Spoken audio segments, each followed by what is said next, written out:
This is genius. This is Joe Rogan, and you're listening to the Gritty Bowmen. I've never seen so many mullets in my life. No, it's just about feeling good. You had more chins than a Chinese phone book for a while. Man. Yeah, it was bad. Yeah. I mean, he's right. He said, Goonies never say die. We're going. We got this. All right. I was pulling the trigger, but the safety was on. I just Randy Black Eagle. That's it. Boom. That's my. That's how we roll. Just drop the mic and walk away.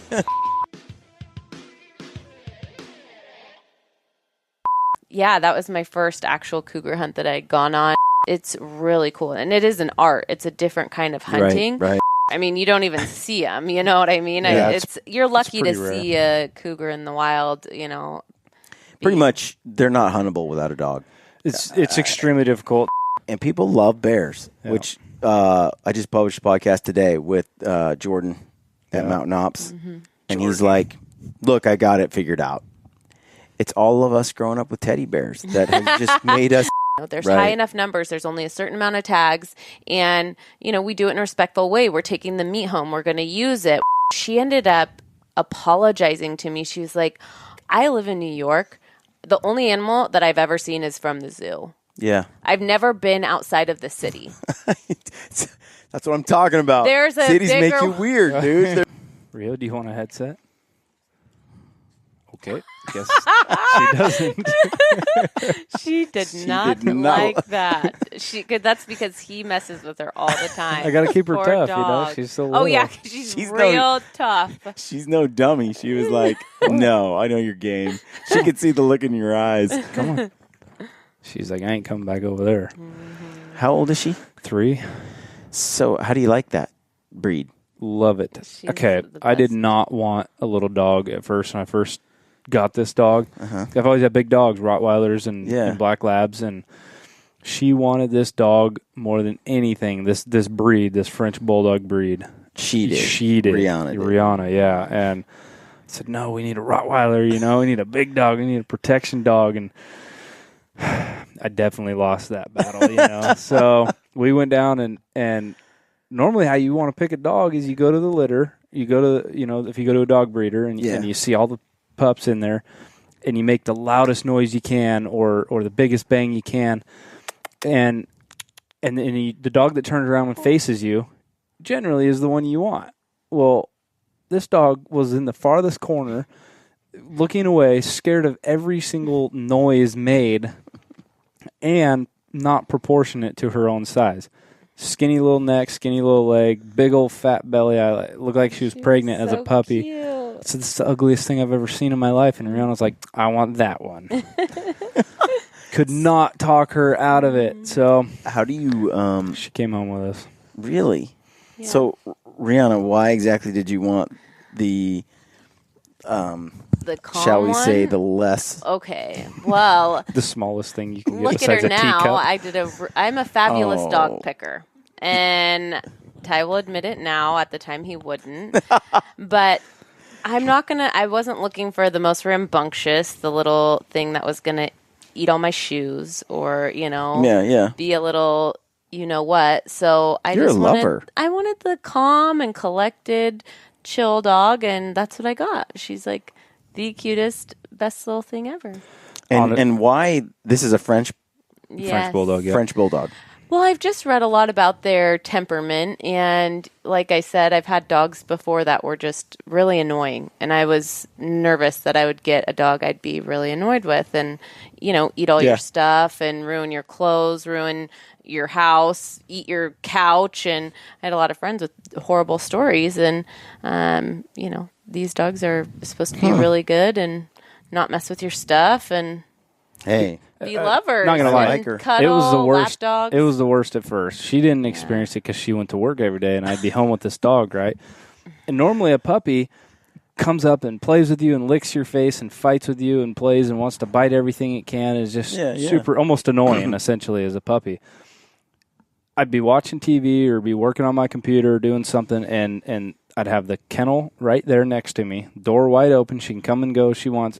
Took her 7 or 8 days before she actually wanted to come out and feel comfortable being around anything. And I texted her after like 2 days, and I said, this dog sucks. Let's take it back. Okay, let's take it. And she went, no, it's so cute. And I said, this is the worst thing Did you we've hear that, ever Rio? bought. Yeah. Did you hear what he just said? That's why you love me so much. More No, than she Dad. definitely came to and is the freaking coolest dog ever. Yeah. She's That's way cool. cool. Well, and you got to train him right too. I mean, I'm sure even personalities too are a factor, but Right. we've done a really good job being, strict with her. And I play with her like she's a big dog, just so she's tough as she can. We've had yeah, a ton she's of not tough.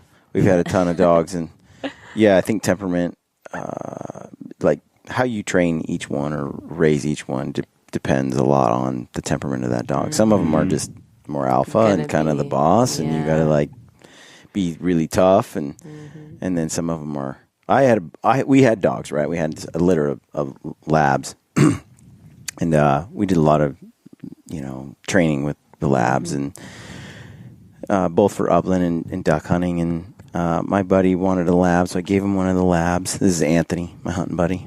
I gave him a lab, and I'm just going to tell him. I'm just going to say it right here on the podcast, Anthony. So We're listening, Anthony. yeah, this is the story, my story. He has a different story. I'm sure. We're not here for his But story. he's We're not- here for your story. That's right.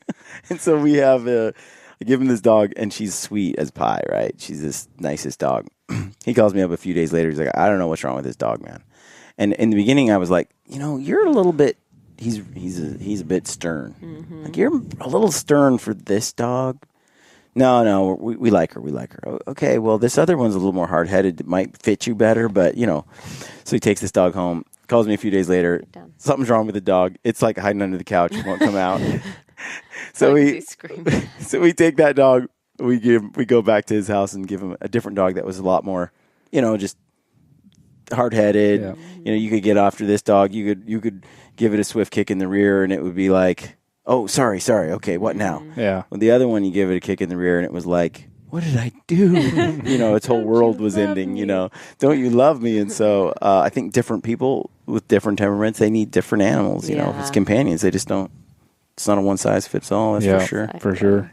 So we are in the home of Ty and Rihana Cary in Eugene. Yeah, Eugene, technically here. Yeah. Technically, Eugene, Oregon. Out in the country. Yep. Came down here for the Full Draw Film Tour event in Springfield. Yeah, which was awesome tonight. We attended tonight, and it was pretty cool. Yep. Yes, That was there I've been was to a- a few this year. We watched a really cool blacktail hunt. Yeah, That was it way was cool. Super sweet. Oh, thanks, man. Yeah. Yeah, we loved Who was it. the hunter? No. Some I can't bald remember dude. His name. This gritty dude. I don't know. Oh, grit. Gritty teeth. You know what, too? I debated whether I should go try to get that buck at night or whether I should just wait till morning and get camera light and everything. And I was like, you know what? I've done it more at night than ever. I mean, this is kind of how blacktail hunting is. Yeah, his this year was that night when we went and got it. Yeah. So I wanted to keep it as as real as possible. So even though Did you review your shot enough times to know he's dead? I watched it, and if you look at the film, it's high. Yeah. Well, That's- you shot down on him though. I did, but I wanted that arrow 2 or 3 inches further back than where it hit, and so I was like, but it looked good. It looked good on film, but it could have missed vitals. Really, what it did though is it went right through, hit just the tip of the lung, but hit all the main arteries. Oh, good. That go to the heart. So it didn't. How far was he from where you shot him? Well, I like to get really high because I'm hunting this spot. On 5 acres, my own property, all the time. Yeah, I'm not afraid to go 40 feet. Yeah. So I'm about 33, 34 feet up in the air. So it's pretty high. Especially, for blacktail, they're so smart. If you are any closer than that, I think. I mean, I was in a stand this year, and it was a fixed stand, so we couldn't move it. And I'd gotten down there, and I was like, well, this is a terrible spot. But it was our friend's stand, that I was sitting in. And so I sat in it, and sure enough, a buck came in and was eating the apples. And, I mean, it just looked up straight at me and just saw I was Pinned there you. and was like, out of there. And I was like, oh my gosh, I knew this was a terrible idea sitting here. And needless to say, the next day I brought my tree stand in and put it in a different tree. Yeah, 12 feet, 15 feet, it's just not high enough. No, they're and too smart. so I think Cameron Haynes said the same thing in his Blacktail film. He's like, I like to go 30 and up. Yeah. So it's high. Yep. I mean, it's up there. Yeah. And the deer, he's probably 15 yards from my tree, a straight line. Yep. But with that angle, almost straight down. I mean, it's still using a 20-yard pin. Yep. But it's really probably a 14-yard, 15-yard shot. It was funny in the video. I could see your safety harness. You kind of used that because it like pulled totally tight, and you were kind of using that to bend down, stabilize a little. No, I mean, I get there, and I think saw you're that. there, and then it's like, whoa! You go down even more, and saw you're you like do that. thankful for that harness. You drew back, and then you went down, and then you went even farther. Yeah, like he's really up there. It is. It's high. So and to make all of that happen is so hard because if you have something surrounding you, your arrow hits it, or your bow, or you're just jacked up. I mean, typically that's what happens. Yeah. But you made the shot and you got it done without him. Angles are hearing you. tough, man. I mean, I saw how dramatic of an angle yours was for how high you were in the stand, and it kind of goes back to our cougar hunt that we did this year and shooting up in the trees. Like we literally took a rope in our backyard to a safety harness strap way up in the tree, and we used our climber, and then I hoisted the loop that's on the strap. I put the rope through that and took it down to a cube.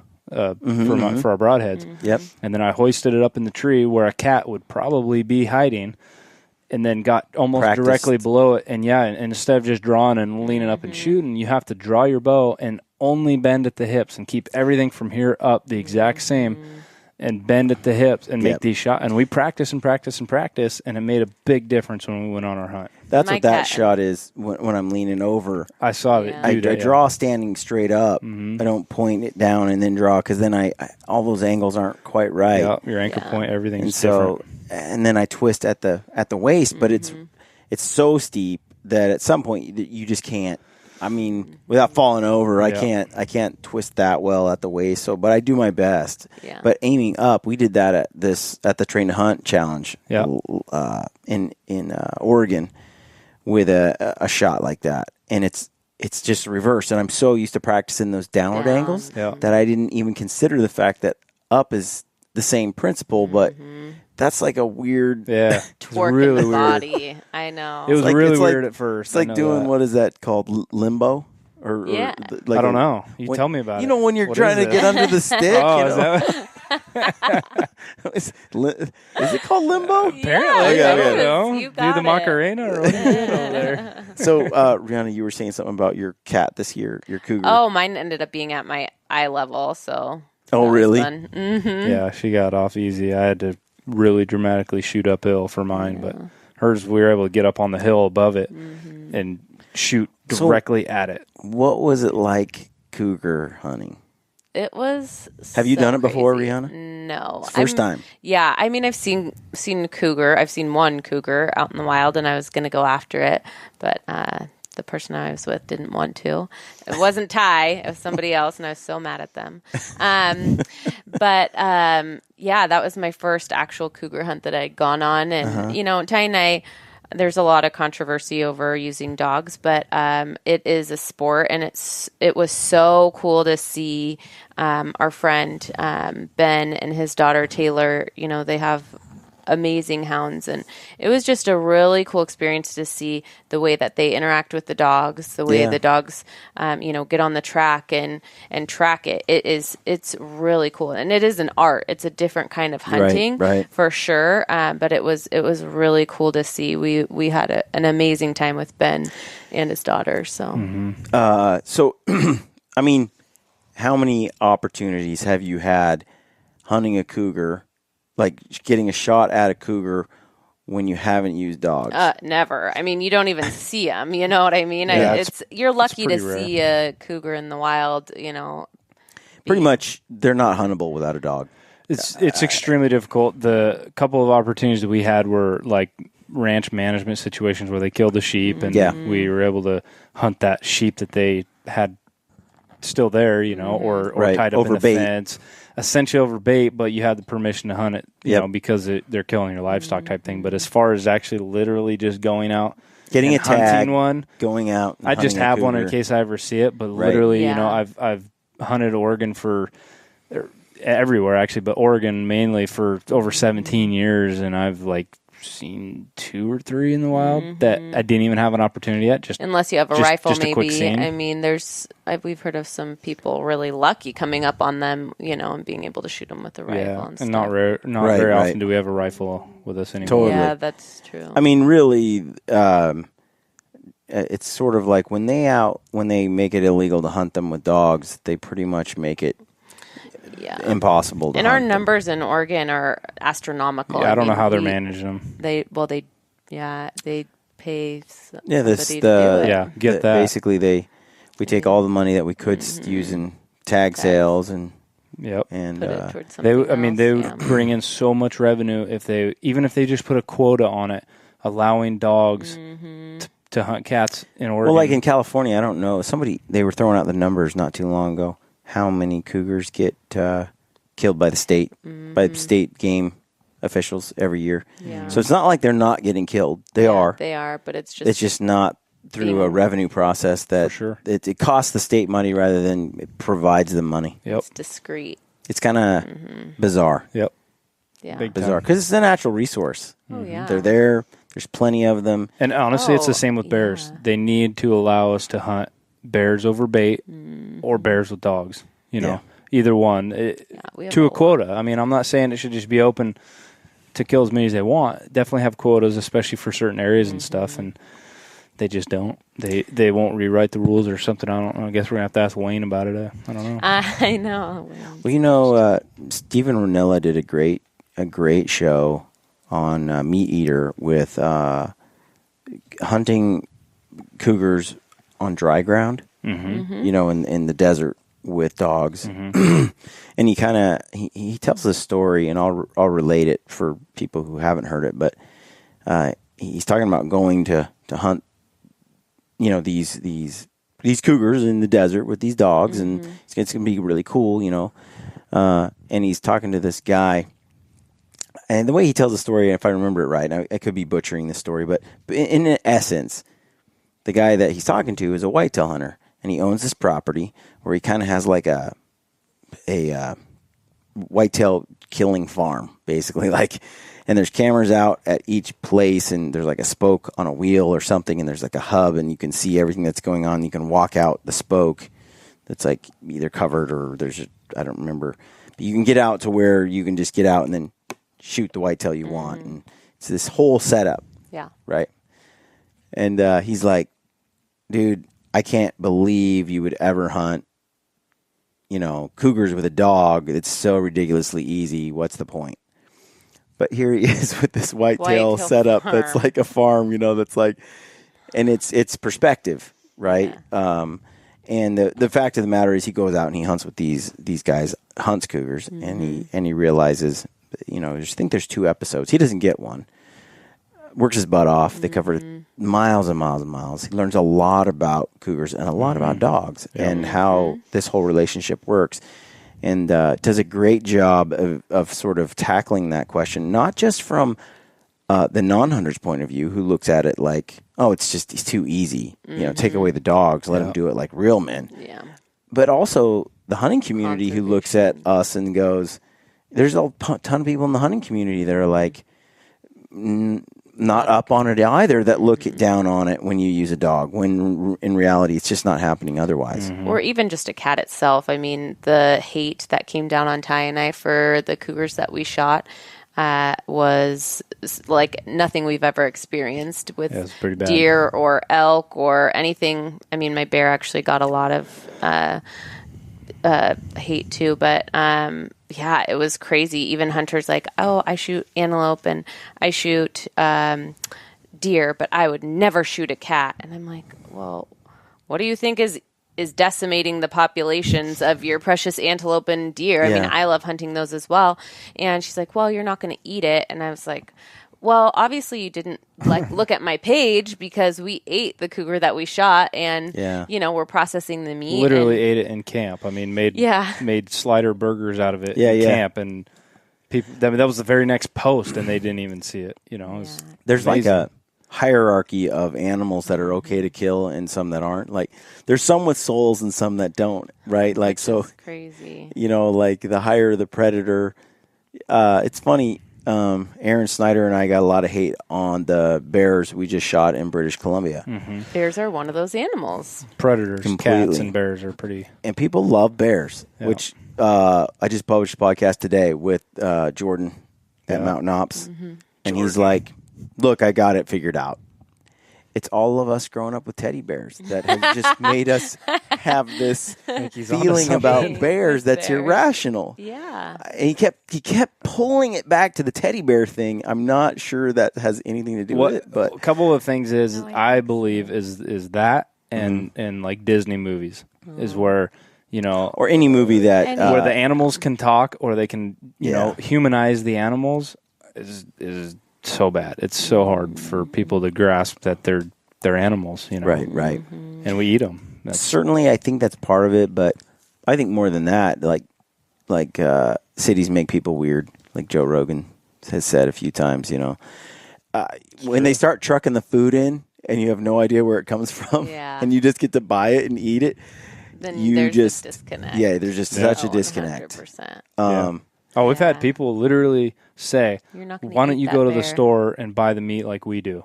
Yeah. It's just how do you respond to that? All right, you killed it with your checkbook. I killed it with my bow and arrow. Yeah. And then you really explain it to them, and most people are super open to it. They are. In fact, even some of the hate that we got, I did repost it, and I ended up taking it down because I was like, I don't need to condone to this. But I did send private messages to some of the people as well, and explained where I was coming from, explained it to them. And there was this gal that was from New York, and she said some horrific things on Ty's page, and then came to my page and said some terrible things too.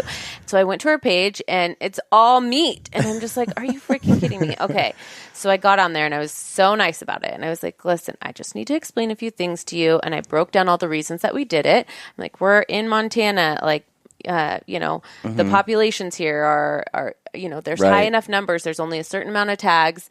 And, we do it in a respectful way. We're taking the meat home. We're going to use it. We're going to, process it and, explained everything. And she ended up apologizing to me. She was like, honestly, I'm really sorry. I've never looked at it from that view. She was like, I live in New York. The only animal that I've ever seen is from the zoo. Yeah. I've never been outside of the city. That's what I'm talking about. Cities make you weird, dude. There's like... I'm like, there's a bigger world out there than New York City, you know what I mean? And so a lot of people, they just don't realize that, and they can't grasp that concept until somebody takes the time to explain it to them.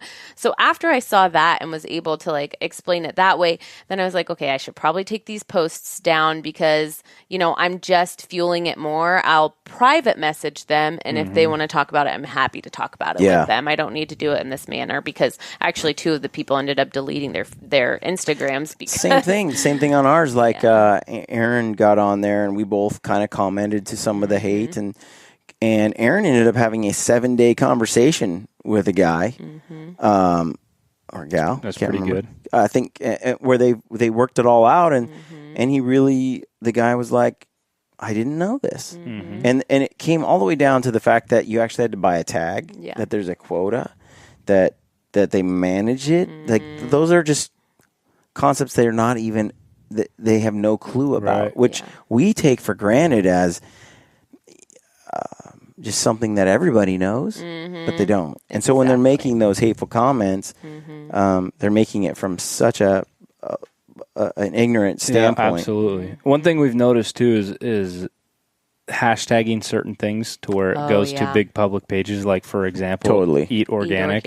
Is a huge one. Never again. So some of these hate mail or hate messages we've been getting from people when we'd go and have private conversations with them. By the end of the conversation, they were okay with what we do and the fact that we do it, but they just asked that we would not post those pictures anymore, or essentially not post on those, like I Eat Organic pages. Well, that people I can click asked on. them, I'm like, okay, how did you see this post? Yeah. Because I want to know. I don't want you to see it. So how can I, what can I do better to, keep it from people that don't want to see it? I mean, I'll do whatever I can because, somebody who's a true vegan, I mean, I have no right to judge them for their lifestyle. And whatever I can do to not have everything out there. Yeah. I mean, not that we need to hide what we do, but just to keep it platonic, just to do whatever I can. So I agree. It's delicate though because you don't want to.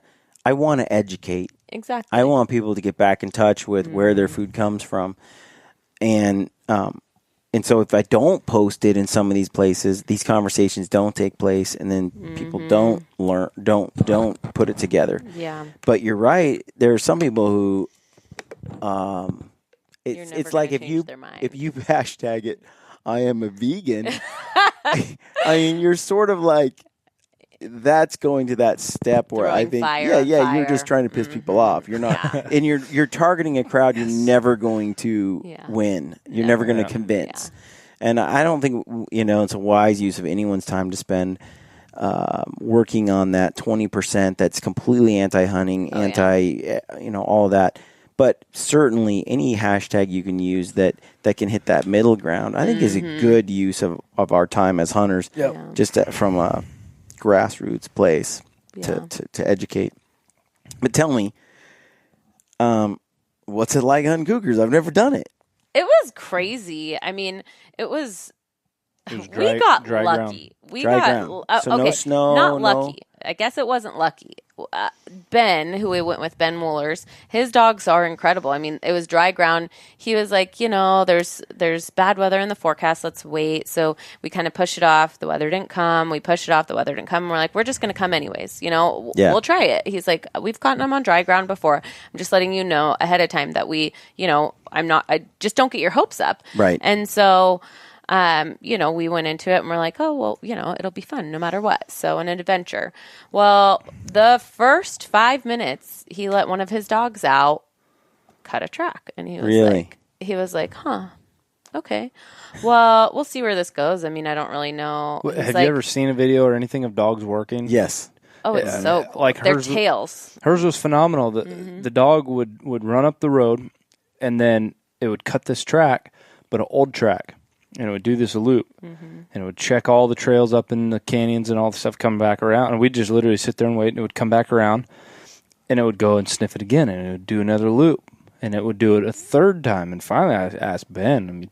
I mean, Ben, the dogs are phenomenal. So I'm not here to question the guy, but I said, should we pull her off, or what's going on? Because she's done this loop 3 times now, and he goes, she has to work it out in her head. She has to work it out by herself and figure out what this cat's doing, and eventually she'll work it enough times where she's just going to leave it because she doesn't find anything, or she's going to pick a different path and find try out. that. She did. On the 4th time coming around, she went back up the same exact trail because the cat obviously crossed the road right there, and right when it hit the ground. Well, it's dry ground, and there's no humidity, no rain, no nothing to keep that moisture in there for the scent to stay. So she lost the track. Well, the cougar actually went to the right. And on that 4th try, she found the actual track and gone 300 yards up the hill. Which a lot of people don't realize that humidity, moisture actually I learned that on makes this trip. Scent easier to pick up. I have all these friends that are like, well, it rained yesterday, and so my scent's gone. It washed it away, and da-da-da-da, and all that. It's actually, it doesn't work like that. Heightens it. Yep. And in fact, it's easier to, it's harder for an animal to find you on super dry ground, to track an animal with a dog. And then the same thing is true, like if it's dry, cold snow, and it's super cold outside. Again, that's another situation where it's harder to track. Yep. Scent the moisture helps with that scent. Yeah, and it did. And like with my cat, it was really prevalent for that situation because we had gone up this road on a really sharp corner, and there's this trail going right off of it. And we'd already went up there the day before and let a dog out on it and checked the track, went up there. They do like one little bark that lets you know I got nothing, essentially is what it is. Yeah. And they work it, and then he calls them back, and they come get in the truck, and we leave. Well, the next day he he really wanted Let a different dog out. He knew there was a cat living on the hill somewhere, but he didn't know where it was going to be at exactly.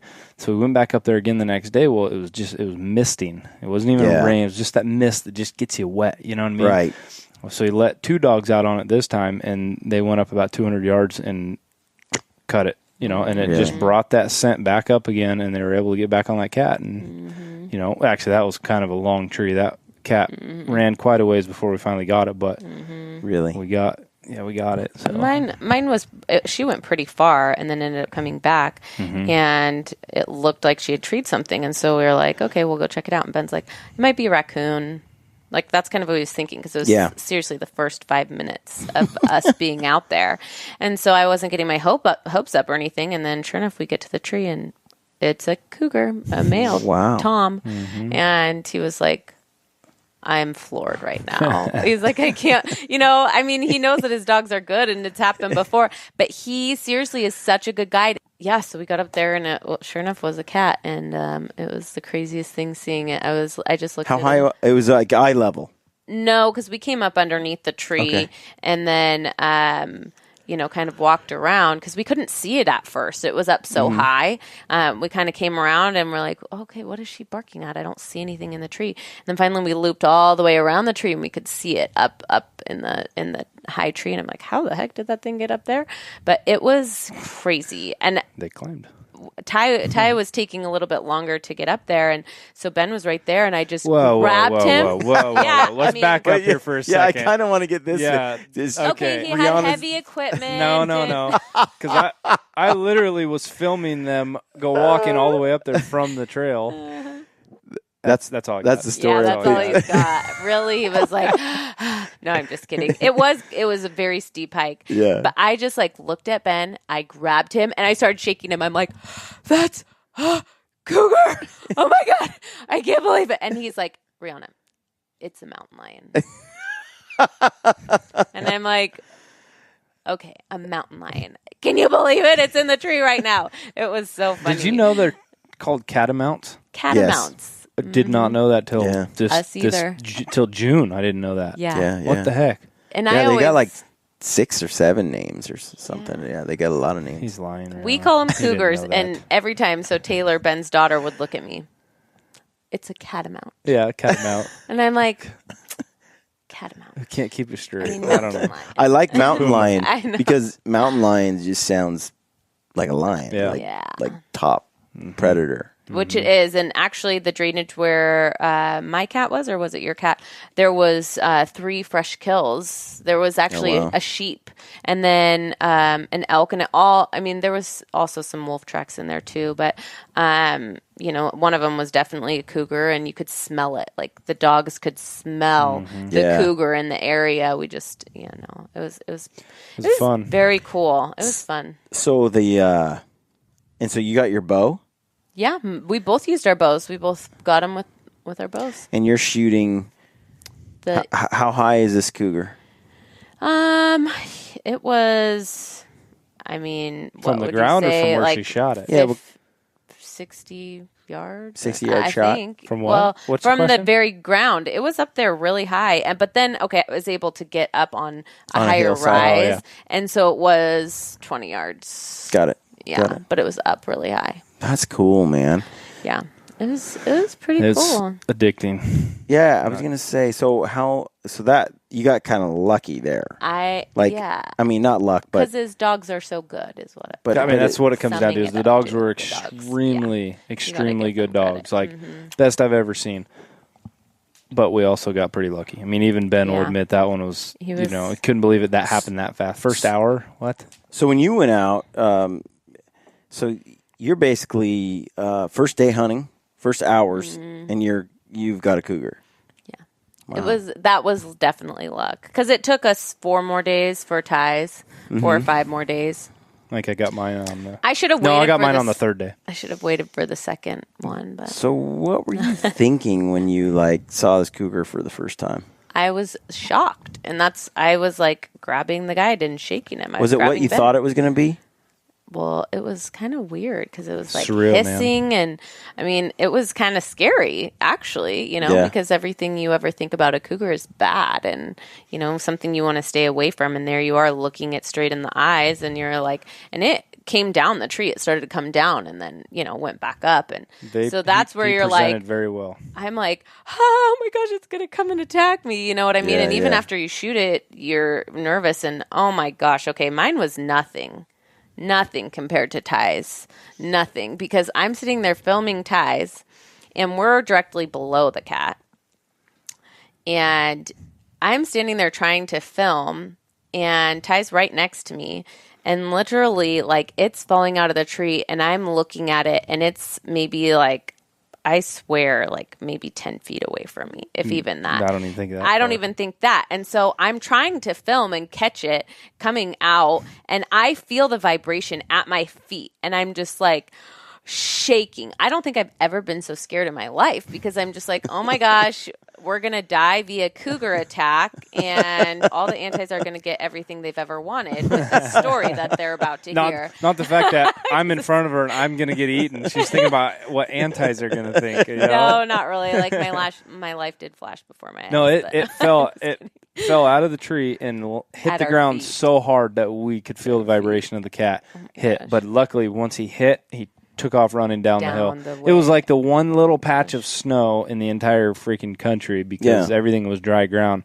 So the tracking him was super easy. If you need a full-time videographer, it's not me, because I was so scared that I stopped filming, and I like pulled her Literally, legs. she Like- stopped here, and she only needed to go like that much farther and catch it hitting the ground, and she missed it hitting the Well, ground. wouldn't you? Because you're looking to come see if it's coming at you rather than in the camera, trying to focus on that. No, I don't think that way. I never do. No, he would be the person standing there as Speaking it's of- attacking him, filming the whole thing. Yeah, Selfie. Speaking of which, you've been on the podcast before, both of you, and but for people who are listening for the first time to you two, because they haven't caught your earlier podcast, we should probably introduce you. Okay. Oh, So, Ty, what's your story? I'm married to Rihanna. That's a good All story. he ever needed in life. Is that not what you needed? And she hunts with a bow. Amazing. And So pretty much my story, the short story, is professional videographer and editor. Produced a TV show called Day One Outdoors on Comcast Sportsnet with Cody Herman. Yep. Out of the Northwest. And then I filmed for multiple different TV shows, currently with Uncharted and Hunting Adventures for Jim Shockey. Filmed with Buck Commanders for quite a few years. I filmed Rocky Mountain T-Milk for a little while.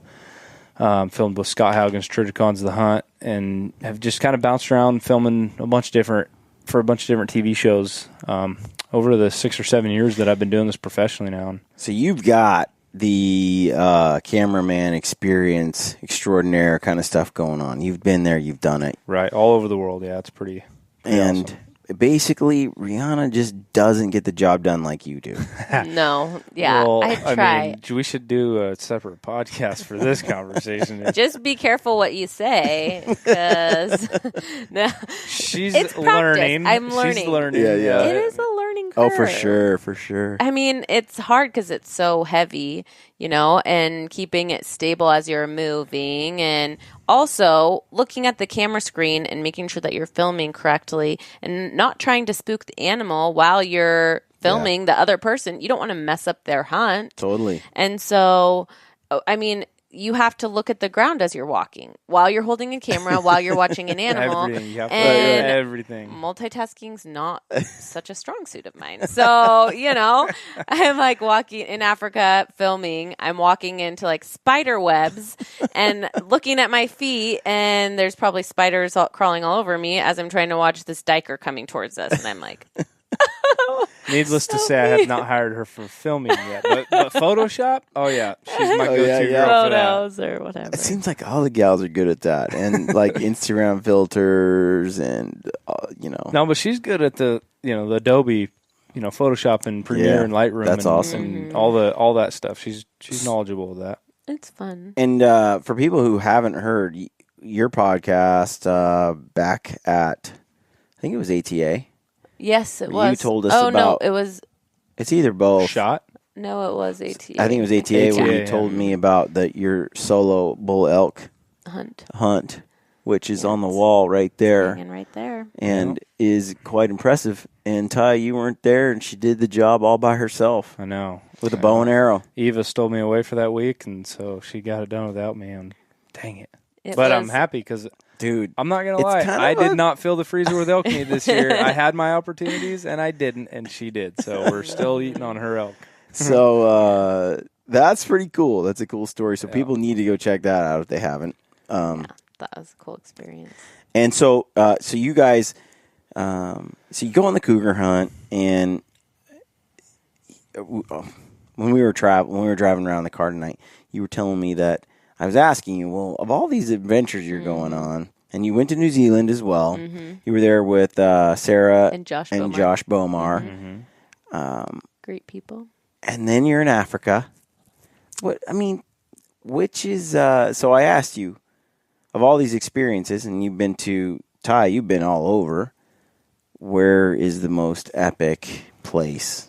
And what is the animal? Okay, so that's a hard one to narrow down because everything's so different. You know, it's the people are so different, the terrain's so different, the animals are completely different all over the world, everywhere you That's go. not what you said in the car. You said blacktail hunting, No. and your film, Brian, and your blacktail hunt was the most epic. Well, that's what I'm That's trying to not get what to. he said That's what I'm to trying to get to me. right now. Is no matter where I've gone in this world, watching your hunt brought me home. You know. Think about the company you were hanging out with. Yep, too. it was with I mean, all the great people in my life. But I would have to say the Yukon was the most beautiful place I've ever been in my life. Horsebacking in, miles and miles for 10 days with nothing but vast wilderness just right up my alley. You got moose and grizzly bears and caribou and wolves and wolverines and all that, all right there, all around you. I don't know. It's just no people. Just a beautiful, beautiful place. Just Untouched piece of earth. Yep, just the guides and the hunters and me and our tent and the horses. That's it. And then, and who was MIA? His wife. I don't And know that what was she his was- favorite adventure. she was doing. Yeah. Just saying. But honestly, if you've never experienced Africa, you have to experience it. Absolutely. Why love Africa? Because that's what you said in the car. You were like, Africa. Yeah. Africa. Africa's. I just love it there. I don't. So it's hard to explain. Even Ty told me, because it was never like a desire of mine, like I must go to Africa. That was never. And he had been there something that I'd before said. you. Yeah, he's been there twice before, and he's like, "Babe, you need to go. You would love it. It's absolutely incredible." And I'm like, okay, yeah, I mean, that sounds fun. The trip came up, and how are you going to say no to it? And I was like, okay, yeah, let's do it. And after being there, I kind of saw what he was talking about. Just, it seems like, whoever we told, like I told my mom or I told my family, we're going to Africa. Be careful. Like, you need to be so careful. Don't do this. Don't do that. Don't go here. Don't. And it wasn't So you like don't get that. mugged, murdered, raped. Exactly. eaten. Yeah. Sold into trafficking. I mean, whatever. Or to the diseases. Yeah, all Yeah, that kind of stuff. I mean, it was warning after warning, and we didn't experience that at all. I mean, maybe it was the company that we were with or the guides that we were with that, they came to the airport and picked us up. They're But we experienced. also, I mean, that's their Yeah. job. Yeah, and they're And friends. we- We've known them for a long time, and we went with Africa Barefoot Safaris, and Mm-hmm. the accommodations were top notch. But just the whole experience, they took us outside of the area we hunted and saw the towns and some villages and the people and the way of life there, which I've obviously seen multiple times now, but they haven't got to experience that. And so to take them out there and to see that and see the look on their faces and even to see the people and the kids and Yeah, when we that do was cool. shoot an animal there and then we take the meat in and the people see it that are going to get it and the kids that are going to get the meat instead of living on starch for the next 5 weeks, they're going to live Yeah. on meat now because we brought them crates of meat. Yeah. It's just a very incredible feeling to see that and experience that, and then to watch her go through that was awesome. For me, it was awesome to see that. well, it's just like the feeling that I got the very first day that we were out there spot and stalking in the African bush was like, it was the weirdest thing. I was like, I'm in Africa right now. The clay is, red. The trees look like they're, out of. It looks like everything's out to get you. Everything has a thorn. You look at the ground; it's covered in thorns. Our guide, Barefoot African Safari, is walking barefoot. Wow. In the bush, and he's like, you can try it. So we had these little sneaky feet that we put on, and they're like, paper thin. And he looks at them, and he's like, good luck wearing these things. You might as well his go feet barefoot. are like freaking hard leather after all these years of going He's barefoot. like, you might as well go barefoot with these shoes. Well, oddly enough, they were super quiet, like, bare feet, and they kept the stickers out, which was crazy. You could feel them if they started to go through your foot, but you felt them before they did too much damage. But, so anyways, just seeing the African bush was just like incredible, and just being there, you just felt like this feeling that it's hard to explain being there. And seeing all these trees and the animals and the stuff that you only see in movies or in picture books. You know what I mean? The mindset that people have about Africa too is that it's all high fence. Oh, it's all high fence, and it's so easy and all that stuff. If we didn't want to ever see a fence, we would never see one where we go. It's huge properties. The animals are going to live there anyway because the properties are way bigger than the terrain that they're actually going to cover in their home range. Yeah, their home range. It's the poaching. It's the poaching is what they're doing to keep people out, because a giraffe will run through a fence. A kudu will jump over a 12-foot fence. An eland will jump over a 12-foot fence. Diker are free The range. diker and the warthogs and all the tiny 10 go under the fence, and you can't keep them in. The wildebeest, they fight through the fence to the point where they create a hole, and then they go through the fence. If impala were smart, they could jump over it just standing there, but they're not, so they just run in a circle.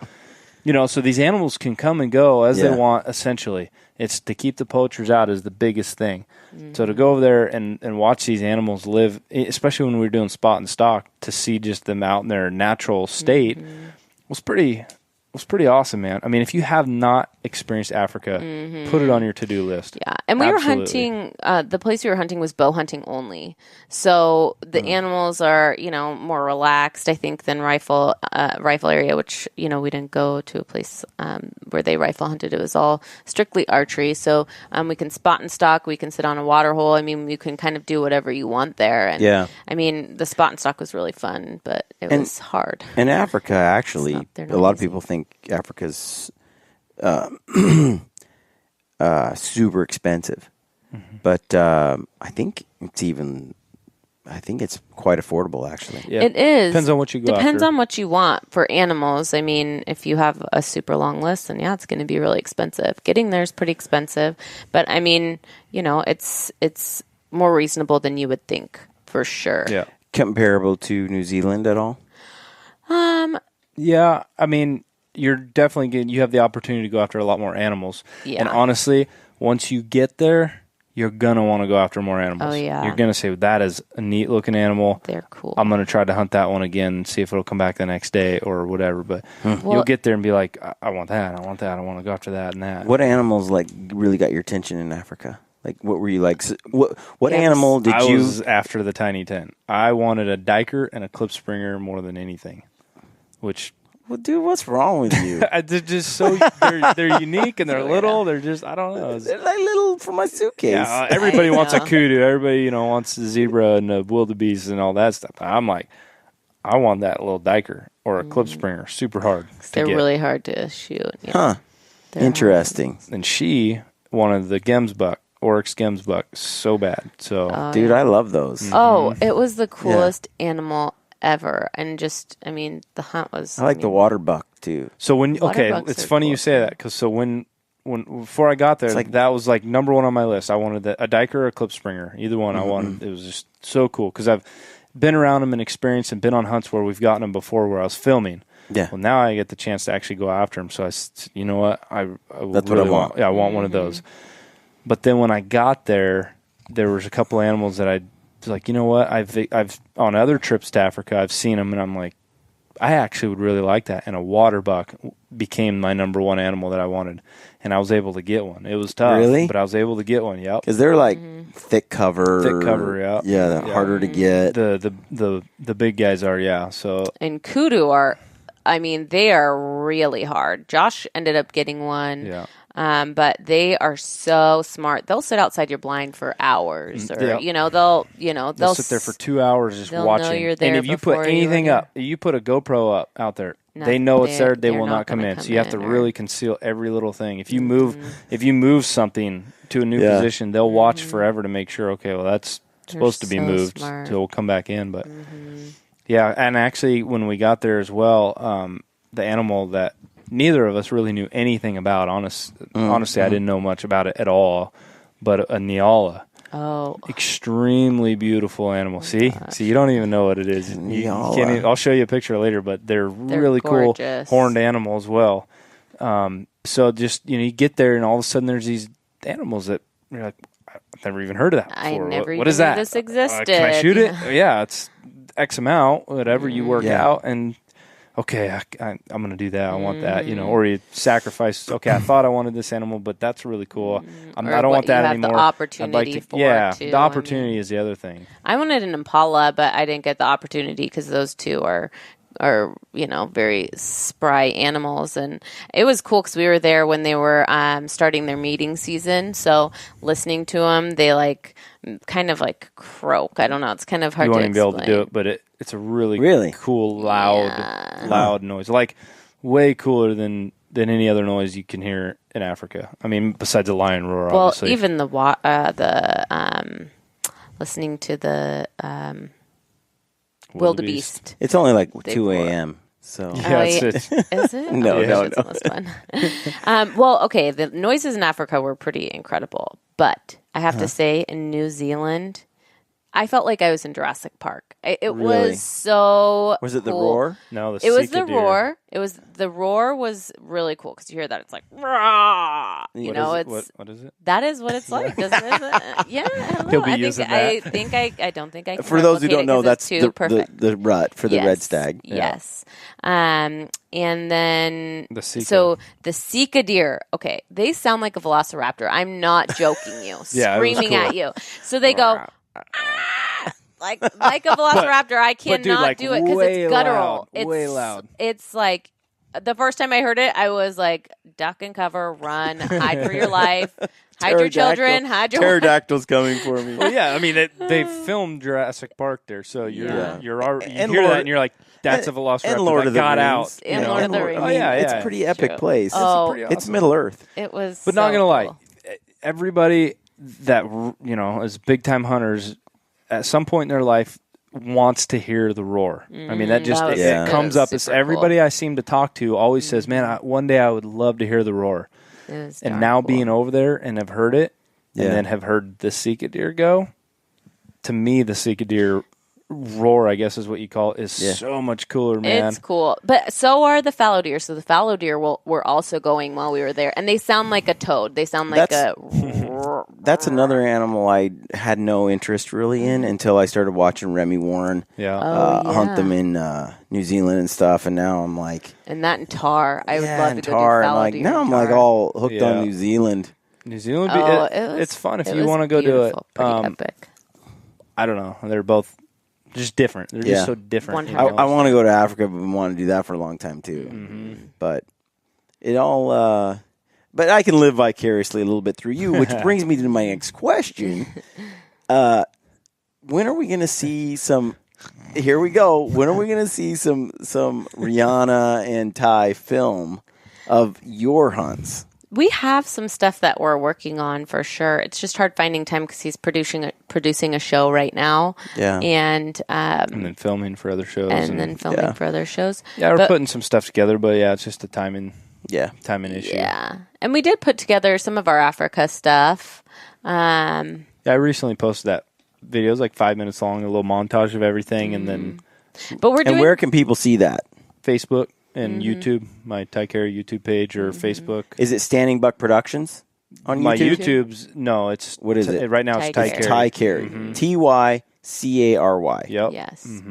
And so the problem is we've been hunting together for a long time, and we've, gotten multiple animals together and stuff. But a lot of times we're not filming because, he's wanting to hunt and I'm wanting to hunt. And so we're like forego the camera stuff.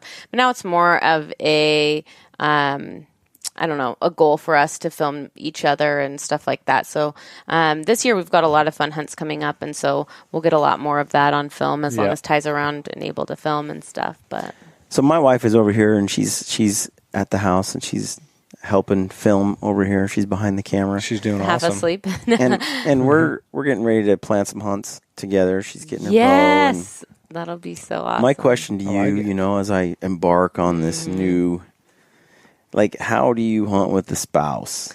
So you get in arguments a little bit sometimes. I mean, I wouldn't say arguments. She starts out with that. No, I mean, I wouldn't say it. I wouldn't say arguments. And it really helped going with Josh and Sarah. And this is what I've been telling a lot of other people. Because, we get into he's wrong, she's right.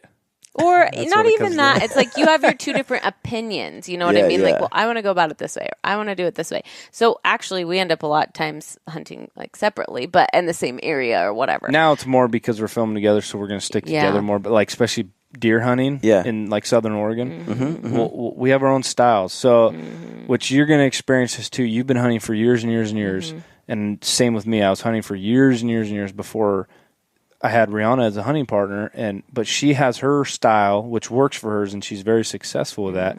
And I have my style. Yeah. We're able to hunt together, but a lot of times, I want to hunt this certain way, she wants to hunt this certain way, so we just split up. Now we're starting to hunt more and more together and are understanding how we work together.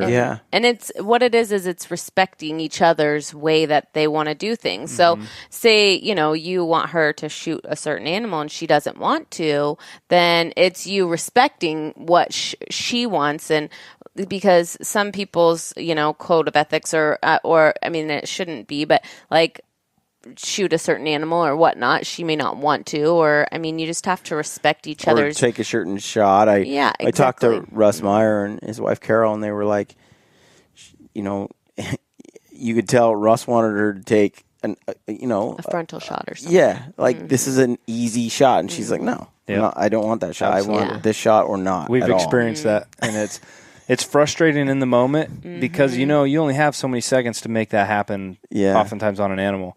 And I'm over there, please shoot this animal, because I would. And I know where to put that arrow. I know where to shoot that animal. I understand that animal's anatomy completely. And I have the utmost confidence in myself and in my equipment to make that shot. But I'm not the shooter. She is. And I can't make her shoot if she's not comfortable or ready to make that shot. Or even if she doesn't want to. She doesn't want to shoot that animal, It's just all about, and sometimes you have to let them figure it out on their own. Because when I was first hunting with Ty, I would try and want to do something, and he's like, oh, well, we need to do it this way. And I'm like, well, actually, I'm going to do it, this way, and finally he was like, okay, let her figure it out on her own. Whether I'm wrong or I'm right, I'm going to go and try it this way. And if I'm wrong, I'll come back and be like, you were right. That didn't work out. That didn't happen, or, whatever. And it's just, being able to communicate and let each other know, certain things. If there's something that he does that bothers you, then you have to just tell him and be like, listen, that really upset me, or I didn't like that. You know what I mean? It's just all open communication. And that's where we thrive, because I tell him if I don't like something. He tells me if he doesn't like something. And it's just... And you have patience for bow hunting, when you have patience for deer or elk, you can wait, you can hold out on a shot, or you can take so long to make a stock happen or something. You have to have that same mentality, that same patience with her. Because there's sometimes where I get frustrated or upset about the fact that we're not going to do this, or that she didn't take that shot, or that we messed this up or messed that up, and she has to bring me back to the fact that, hey, I need to essentially talk nicer to her in the heat of the moment and don't get so mad. And I have to realize, okay, because I would have approached it differently than her, not that she did it wrong, it's just I would have done it this way because that's my style. Right. Her style is her style. Your style is your style. We all have a different way of doing it. So just keeping that good communication the whole time is key for hunting together. So you can yell at your buddy. Yeah. You can't yell at your wife. I was Yeah. gonna You know what I'm say, saying? like, Exactly. It's different. I was It just going to is. ask, like most hunters, the spouse doesn't hunt. And Right. it's changing, Yeah. right? My question is, like, how has hunting together changed your relationship? Like, how would It's it be if only you made guys... it stronger. Yeah? 100%. I mean, we start off with the bad stuff because that's, what you're asking. Like, how Yeah. do we make it work? And it's by, accepting that bad things are going to happen and that you're just going to have to, communicate about Yeah. them and fix them within yourselves. But otherwise, I mean, it's done nothing but make us like a stronger team in life because, you have to count on your hunting partner. Right. You have to count on your spouse. I mean, you get it done, and most of it is happy moments and really finding yourself being out in the wilderness, no cell phones to occupy you, and really just spend time with your loved one. I mean, mostly it's just like absolutely incredible. The only time where it gets dicey is in the heat of the moment when there's an Yeah. animal in front of you. It's make or break, and you have to make the shot, and you have to do it right, and you have to, there's And so Ty much going fails on. and you're frustrated. Or he doesn't get the shot, or and I'm just joking, or he steps on a stick, and no, I'm yeah. just kidding. But it's Yeah. definitely been a blessing rather than something where he's like, dang it, I love would've every never bit of it. taken her. People Yeah. always ask me all the Yeah. time, how can you give up all your time filming to, instead of going hunting, you're out filming, or you're with your wife and she gets the opportunity, or you're trying to work with her and teach her. And it's like, for one, she is a super fast learner, and two, I absolutely love spending every waking minute with this girl. So why not go hunting with him and come home and be able to talk hunting with her rather than come home and have a wife that hates it or doesn't give two craps about it? I have to call you at 2 in the morning and tell you a story when I can just come home and tell her a Yeah. story, or be with her and experience the story with Together. her. And Yeah. then we can go on podcasts with Brian Call And relive Gritty it. Bowmen. It's I know. freaking, that's why we do it. It's memories you'll make for a lifetime, and once you go with them, you'll just be absolutely addicted to it. You'll be like, "Oh my gosh, okay, when are we going next?" It's addicting hunting with your wife. So You'll love it. You So can't turn around and kiss your male hunting partner. So I mean, it's See? possible, See? but it's not going to It's happen. not going to I happen. can guarantee it. You ain't cuddling with him on no sunny hillside, are you? So, any words of advice for, like, my wife starting out with bow hunting? There's a lot to take in, right? Like, getting a new bow, shooting, practice, learning animal behavior. I mean, but just someone coming on for like this. What's the advice? my advice would be take it upon yourself to learn and figure out how to work your bow and how to sight it in. He can tell me how to do it till he's blue in the face, but I need to find my own way of doing it and, learn however I learn the best so that I can retain it and then do it myself. Because if Ty's not around, I need to be able to work on my bow. I need to be able to up my poundage. I need to be able to adjust my sight. I mean, you either do it yourself or you don't do it at all.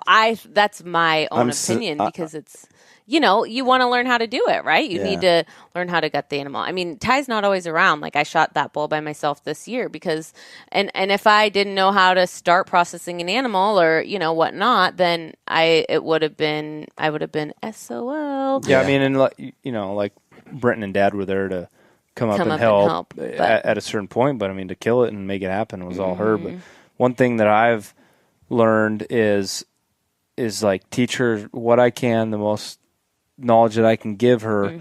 And then, like, for example, here I told her as much as I could about a bow, adjusting your sights and doing everything you need to on your own. And then she has to literally go outside, and unfortunately we live in the woods, so we're able to shoot whatever we want, but she has to go out there by herself. I'm in the house. She's out there by herself going through the process herself. So she mentally has it herself. I'm not out there in her ear trying to tell her what to do the whole time. She has to learn and make mistakes and make it right on her own. I shoot best when I'm shooting by myself. Yeah. Yeah, if he's sitting there Yeah, watching I'd me. say that too. If he's sitting there watching me, well, no. If Ty's sitting there watching my every move, then I'm like, he's it stresses me out. Yeah. So yeah, sometimes, especially if you get in a rut, like it's archery hunting, some days you're on, some days you're off, honestly. Some days you're just like, okay, I'm just shooting like poop or whatever. So you just got to like calm down and, even take after a break years of shooting, you and I both, you have your bad off days of days. shooting. Yeah. Sometimes you just got to say, I'm done for an hour or I'm done till tomorrow and hang that bow up. Don't But let it get to you. One thing that was really cool, like she said, to take it upon herself was, for example, I was sitting here on the couch one day watching TV with her, watching a movie, and she had gotten a package that day. And she goes, oh, yeah, I got a package. I got to go open it. So she opened it up, comes back, sits on the couch, and she starts reading this book. And I didn't think anything of it because she does, she reads books all the time. Well, I got to, like, what is she reading? Because she's really into it. And it was The History of Pope and Young. That she went out on Amazon, ordered the book herself, never told me about it, and starts reading this book about the history of Pope and Young, something I've never even done. And learns all. She's teaching me things. So, I mean, learning it on your own there's an example right there, just doing weird things like that. Or sometimes I'll catch her with a mouth diaphragm. Trying to learn how to make a certain sound, That's awesome. Just on her own. So don't ask him to teach it. No, I'm just joking. Yeah. I'm just kidding. I'm just kidding. You do this with your mouth. Okay, that's a whole nother story, but that's fun. Yeah. So there you go. Learn it as you go, man. And hey, call me if you need any tips. Because sometimes you learn best from a woman, really. Like when we did our ladies hunting camp with Candy, you did a podcast with them. Yeah, Candy. We were talking about it because, sometimes you just need, a woman's going to tell you to do something differently than a man will. And it's nothing against you guys. We just think differently. We have a different thought process. That's for sure. Yeah, because they're like, okay, how do you hang a tree stand? Well, you go out, you take it out, and you put the little thing around the tree, and then you dig it in, and you put it at this angle, and just climb up it. Just do it. And you're like, sounds okay. simple to me. Oh yeah, like as you're like left about out to 15, die, falling 20 out. steps. Exactly. Whereas women, some men are detail oriented, but we're so detail oriented, and calm about things. Yeah. What I want to know. Speaking of tree stands, when you dropped your backpack in your video. Dude. You just stared at the ground. Dude, and left it. Where did you go down and get it?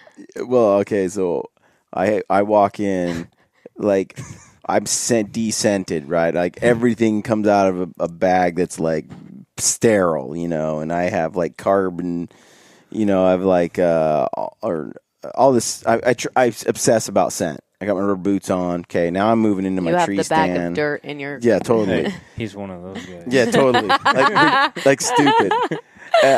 I don't worry about it too much, except that I was hunting the same stand for 7 or 8 days in a row. So I'm like, if I'm going in and I'm gone for 2 or 3 days, but you're there every day, all day, 3, 4 days, 5 days, you start to settle a stink there. So I'm trying to keep it down. Especially you. Yeah, totally. Smell my breath. Like nerve sweat. You need some gum, hun. But so go in there, and so I'm in there, and I climb up, and I bring my, I got my backpack. So I'm hooking up my GoPro, and I'm getting everything set up. And the biggest buck I've been after has been cruising around in that area, and I just saw a couple of does like walking by, not far. So I'm hurrying. That backpack tips over sideways. Crashes through the trees, all 30 feet. I mean, it just breaks every branch, I swear, in the tree on the way down. And it was heavy because I had heavy gear in it, like still my camera and a bunch of stuff. Didn't break, but hits the ground. And I bent over, I'm looking at it. At first, I'm like, what was that? Then it dawns on me, that's my backpack. Oh, my gosh. With all my stuff in it. And not only that, I was like, a ninja. I went in there like so quietly, like one painstaking step at a time. I climbed that tree stand so slow that there was a doe and a fawn like 60 yards from the stand didn't see me climb up the tree. I mean, I was a flat out ninja.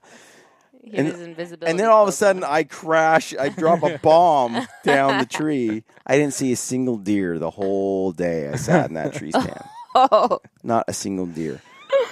So that was awesome. That's the only day I hunted that year where I didn't see like multiple encounters with deer. It was because you let your scent out. Yeah, dude. I mean, the pack fell, so I did have to go back down and get it. Did you go down and I'm sweating like a pig now because it's like 50 feet up, 50 feet down, 50 feet up. You know, it's like, anyway, I forgot where I was. I was going to ask you guys this other question. Yeah. So right now we're crashed at the treehouse. We're living in a tree. We have it's a long story. I heard you say the treehouse, and I didn't really put it together. Yeah, I'll show you a picture later. I like tree houses. The point is, we're up there, right? And we're kind of in between because we moved to Colorado next week. And while we're in there, that's right, we've been crashing on a, like I have a sleeping pad. She has a sleeping pad. We're just kind of crashing there. What is your favorite sleeping pad, Rihana? Like, do you take a pillow when you backpack? Do you, in sleeping bag kind of setup, what do you like? What, like, you talking brand or just like what do you like to sleep on? Both. A big fluffy sleeping bag, like one of those like Sub-Zero. It's one of those 50-pounders. Like Sub-Zero. Wool that keeps me lining, warm. Even in the summertime, like I just want to be in a cocoon and soft and warm. Like she wants heat, man. That's how Suzanne is too. Like the colder, the better. I'm sleeping on top of my sleeping bag. Yeah. She's inside of it. If it's the colder it is, the better I sleep. And for her, she wants heat. So I like to be snuggled. Snyder's like that. It's bad. Likes to cuddle. He likes it to be hotter than the devil's lair. I mean, it's he literally. No way. It was like 100 and something degrees, and he is inside a sleeping bag under a blanket. No way. I can't do it. I had to go outside and before I fainted in my underwear and stand outside for 20 minutes to cool off, and then I left the door open for about an hour while I was trying to let the heat out so I could go back and go to bed. I'll get my face cold. Like I'll just pull the sleeping bag down and let my face, absorb the cool air, but the rest of my body has to be before we moved out here in the country, because we don't have air conditioner or anything out here, it's just it stays a constant temperature inside these trees. But in our when we lived in town in the old house, we had central heating and air. And I would always be messing back and forth, like when one of us is not looking, the other one will go and turn the temperature down, or the other one will go turn it up. And I'll walk by and it's like 75. Oh my God, I'll turn it down to like 61. And I'll like, go put a sweatshirt on. I need it cold in here. Or when we're driving, I have the air blasting on me. It doesn't matter if it's wintertime. I have cold air blowing on me, and she has it cranked up on her side. The heat, and it's the same with camping, same with the tents and sleeping bags and all that stuff. I just need it. So do you like? I'm sure you like a cot if you're in a wall tent or something. Yeah, cots are good. Yeah. Well, it just depends. I mean, where we are, where you're going, what you can have. If I can have my trailer, I'd like my trailer. But if I can't, I'm happy to sleep on the ground. I mean, I've slept in all sorts of places, and I mean that sounded bad, but what I mean. She takes naps, so she'll just sleep against the freaking like on the ground. Wall. I'll just sleep on the ground. I mean, Are you getting a wall tent, or what? No. We for backpacking, I have a bunch of different types. I have Thermarest, and I've got Big Agnes, and I mean Thermarest is usually the pretty good go-to deal. And Nemo. I mean, I've kind of looked at them all, and I have used them all, and I still haven't found one that feels like my Tempur-Pedic. Go figure. I don't know. That's weird. I really don't think that they make the hugest difference. I mean, maybe it just depends. Unless you get a really, really nice one. Those cots, I will say, those luxury light cots, those Thermarest cots with a thin mattress on top of it, it's heaven. Can you, and for backpacking in the backcountry? Yeah, backpack that in? It's a backpacking cot, yeah. How much does that weigh? It's like 2 pounds. It's too much. It is a lot, but man, I'm telling you, it's almost worth it. So I don't know, it's almost worth it. I'm telling you, my sleeping bag gets down to this big. Literally, my sleeping bag is this bag's big. a garbage bag. It is. It is tiny. I would say go big on the sleeping bag and make sure you're warm at night, because that's more important than what you're sleeping That's on what I'm top thinking of. too, like rated -50, and maybe I've looked for them, and they don't make them, okay? I think it's like -15. You know what we're looking for right now? Maybe you can give us some insight. Is a 2-person mummy bag, essentially, to where it's a Sub-Zero or -15 degree bag that can zip together. Yeah, that wouldn't work well, because I'd be like sweating all Well, over. yeah, unzip your Yeah, side. She that's keep her side zipped up, and you're good to go. Although it is intriguing. I'll tell you what, though. I want to go on more backpacking camping trips with her where you just take all your gear and you go, and wherever camp is that night's where it's at. Yeah. But I don't want to sleep in my own sleeping bag when I got her sitting next to me. You know what I mean? I'm sorry, but I don't. I feel you. I if hear you and I were going, yeah, absolutely. You got your own tent. But That's right. I'm not sharing a cot with you, okay? So don't ask. No, I think I actually I was just on. I did see some stuff like that on REI. There's a cool new mattress sleeping bag combo like that. We have to go there anyway. Let me know if you get a name. Yeah, I'd like to know. Yeah, we're this is a new. upgrade. Maybe someone will chime in that hunting couple that actually shares. Yes, because they probably mostly have. Send their them own over. setup. Find me on Instagram or Facebook. Yeah. What is it? Instagram is Standing Buck Productions, and Facebook is Standing Buck Productions as well, or Ty Cary. You can find me either way on either those, or my wife. Just contact us either way. And Rihanna? I just changed my name from Rihana Ray to Rihana Cary on Instagram, so I'm Rihana Cary. Got it. And I just joined Twitter, too, so I'm tweeting. I haven't got there yet. Dude, what about Snapchat? Get out of here. I'm you on sound Snapchat. like Jordan. Oh, my gosh. I am on Snapchat, and I love Snapchat. I'm obsessed with it, and I do it all the time. I kind of To a group of like 5 people. Yeah. I don't have a story. I don't Really? even know what a story is. I'm trying to avoid it. I don't know like how the plague, to add man. a video to my story, and I don't know how to check other videos on the story. Well, I will say that Snapchat, just between 2 or 3 people, is pretty fun. It is. Suzanne and I were Snapchatting while I'm away, and the kids are Snapchatting, and it's pretty funny. I don't know. Jordan Harbertson just told me that it's mandatory I get it, and I'm like, dude. I told him, I said, make sure. No, I don't want it. I don't need another thing to consume my loves time, it. you know? He but- loves it. I snapped you like 3 times tonight. Oh, my gosh. I know what I'll do is I'm a little sneak, and I'll get the little, the makeup ones. The makeup snaps. The filters.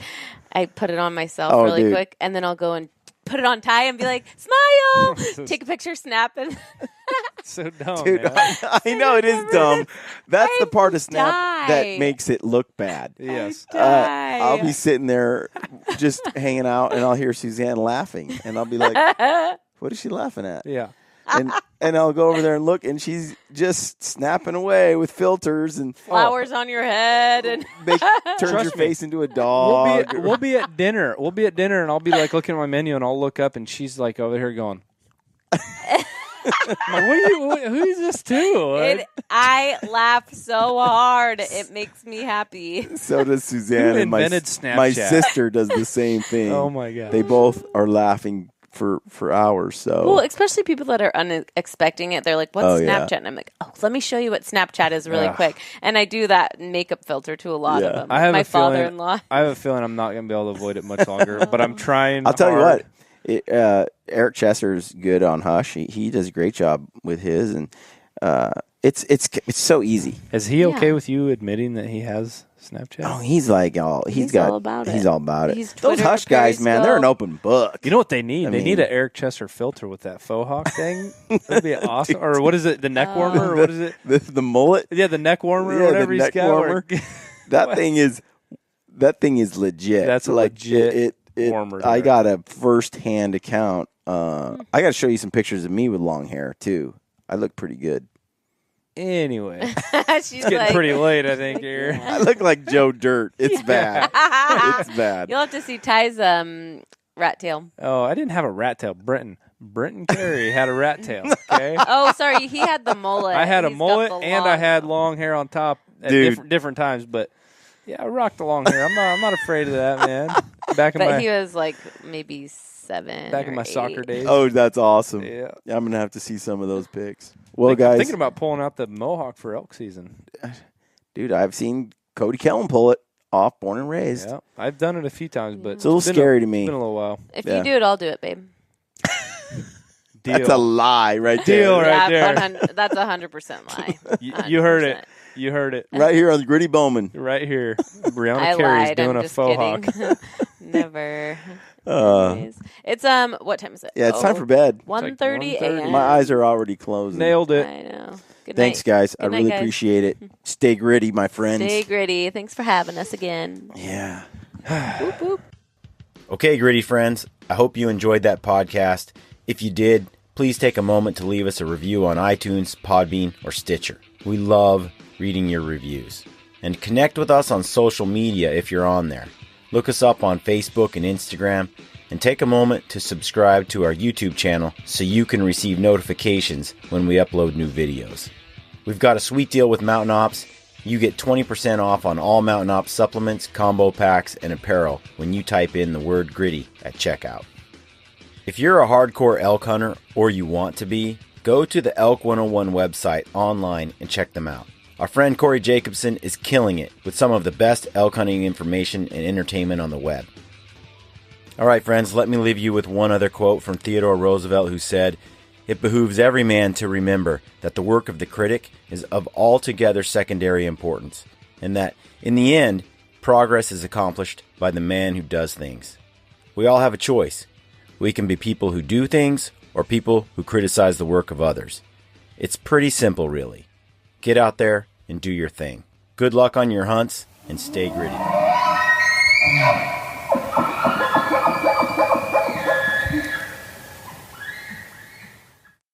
This is Ty Stubblefield, and you're listening to the Gritty Bowmen. Gritty Bowmen.